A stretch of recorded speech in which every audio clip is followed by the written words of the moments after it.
أولا نجد سعيد ومسرور أننا نلتقي في هذا اليوم المبارك من شهر رمضان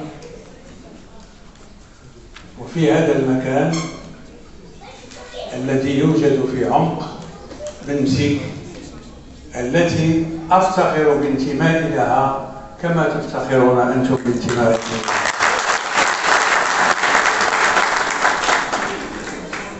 بنمسيك على عاتقنا جميع. بنمسيك مهد المقاومة، بنمسيك مهد التحدي، بنمسيك التواجد في جميع المجالات وفي جميع المراحل.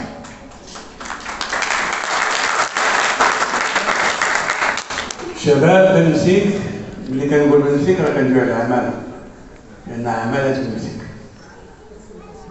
شباب بنمسيك إناثا وذكور،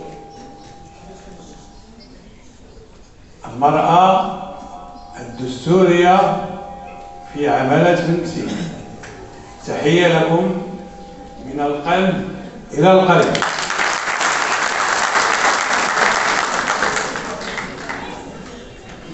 ونحن لو في هذا الشهر المبارك كنعتزوا بهذا الحضور القوي اللي كيجي في يوم حار وفي يوم رمضان وفي وقت لا يناسب الجميع، ومع ذلك حضوركم كان مكثفا وقويا، ولهذا نفتخر بكم.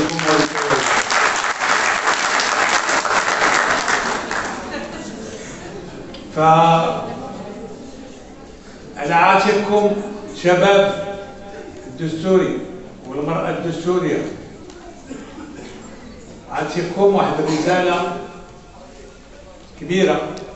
أولا رسالة افتخار بانتماء الوطن، ثانيا رسالة اللي عندكم وهي رسالة تأطيرية وتكوينية للأجيال ولجميع من يوجد في منطقتنا.